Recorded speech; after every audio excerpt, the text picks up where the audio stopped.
Okay, post-classification change detection, usually it's done pixel by pixel or object by object comparison, and yeah, this is resulting in complete but also very complex matrix of change. Interpretation and communication of such complex matrices is often very difficult. We present here an approach or a method to do that a bit easier, using classifications in a topologically enabled object-by-object comparison, where changes are aggregated to a change detection layer, sort of reporting units of change. The resulting layer should be easy to use quantification and visualization of relevant changes, and the approach is dependent on the complexity of the input classifications. I will come to that. Semi-automated and transferable. That's an overview for the post-classification change detection framework.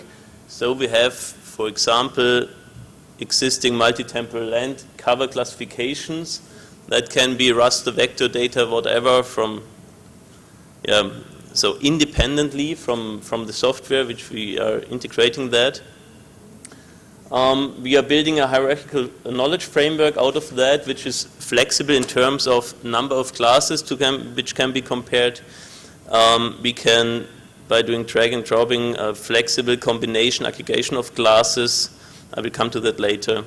And it's also flexible in the number of time slots to analyze. In that example, we are using 3 different classifications, T0, T1, T2, and here the change detection layer. I will come to that also later. These different classification results are embedded in a topological enabled hierarchy. So everything what we still want in a GIS framework and is still not there is enabled in that e-cognition framework environment. That's why we are doing that in here, which makes it much easier to compare and aggregate changes. Depending on the need for such a change detection result, we have here also the ability to improve the classification and the change detection results. We can integrate some rules according to given constraints. For example, if we have a land use land cover classification, I will bring an example for that.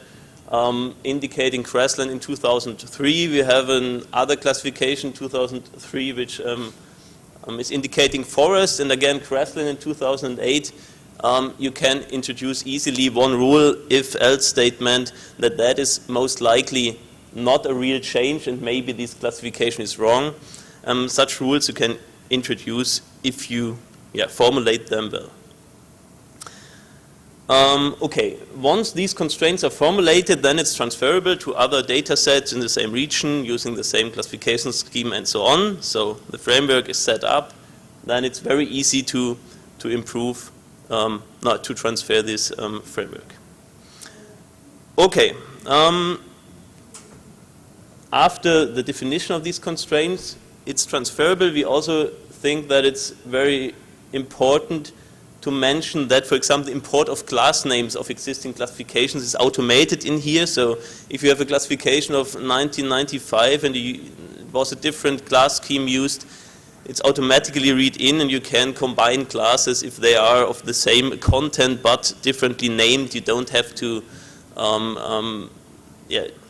put them in the correct naming for all the different time slices. The aggregation layer, where we want to report the changes, reporting units, that's also adjustable according to several needs. So size and form, for example here, if you use hexagon units or regularly gridded layer, you can use building blocks, you can use regions, objects, whatever what you want to show as reporting unit for the changes.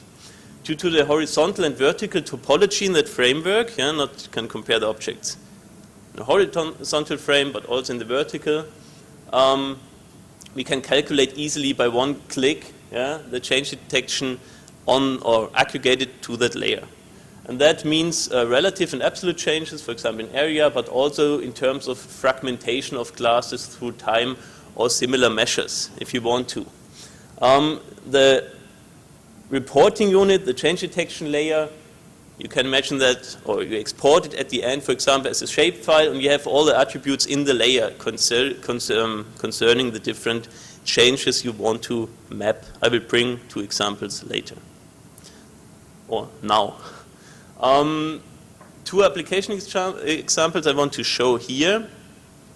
The first one is a change detection analysis of land use, land cover classifications, which aims at identifying changes in land use since the land reform in Zimbabwe, which took place in 2000.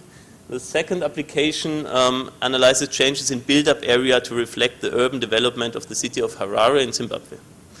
In both applications, which were conducted within the EU project GMosaic, the long name is GMES Services for Management of Operations, Situation Awareness and Intelligence for Regional Crisis. Sorry for that.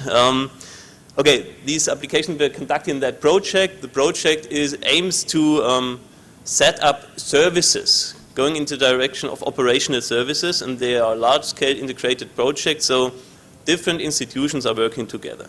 That means the input classifications came from different institutions, were not done by myself, and our work was to do a refinement together with the users, get back to the institutions, get new classifications, and report the changes on such a layer. That was the intention to create such a framework. Okay, in that case, land reform and the changes since 2000, fast-track land reform program launched by the Zimbabwean government in 2000 led to restructuration in the agricultural sector, and its success or failure is still controversial.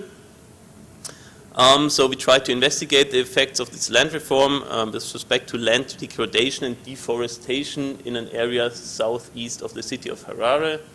Several change detection constraints, possible land degradation or class transformations, were worked out together with the user in Zimbabwe, the Forestry Commission.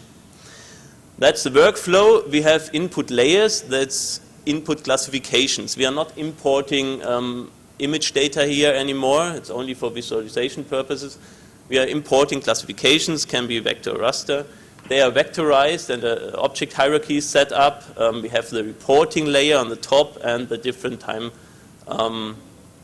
series below. This classification is automatically assigned from the existing classifications. In that case, we coded some rules, introduced some constraints, which change is likely, which is not likely to improve the underlying classifications. The classifications were done in that case by Infoterra, now Astrium, France.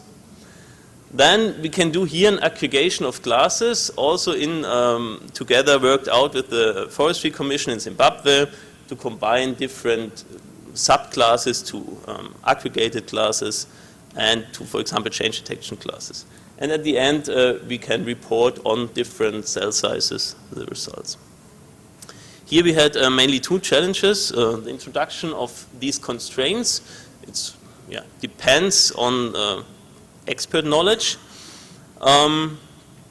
Here, some of the images, or not all 3 images, were acquired in the same season. So we did introduce some errors, for example, to get rid of burnt areas, which can be part of the agricultural cycle or not. So we did not consider these. We could tackle some cloud coverage problems and so on, sliver polygons, all the problems you have. Second challenge was definition of land degradation and deforestation. So it's crucial to first define those changes that are considered as land degradation or deforestation. Here we used local expert knowledge to formulate these constraints. Okay, because there are several feedback loops needed, you talk to the Forestry Commission, you get them some examples of the classification, you get them back, so you have to change these all the time, but that is very easily in this framework. You can group classes into superclasses, you can inherit classes and stuff like that, which is a simple drag and drop, and you get automatically on the reporting unit the relevant changes. Okay, on the next slide you see such a elaborated class framework with the Forestry Commission in Zimbabwe. So the super class is no change change, natural vegetation which combines these subclasses, woodland, wooded grassland, so on, and class agricultural vegetations. We in that case did not use the burnt areas class. And then on the right you see the derived change patterns, which are again specific combinations. So in that case deforestation is defined by change of woodland or wooded grassland or bushland to another class, but no interchange between these classes is allowed. That's the definition of deforestation here, worked out together with the Forestry Commission in Zimbabwe. And so you can derive certain specific aggregated change classes. That is a result for this area.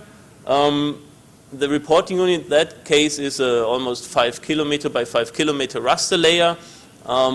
It's a multiple of the spatial resolution, which was 30 meter based on Landsat data. You see here the deforestation. Red is high degree of change, high amount of change. Green is almost no change.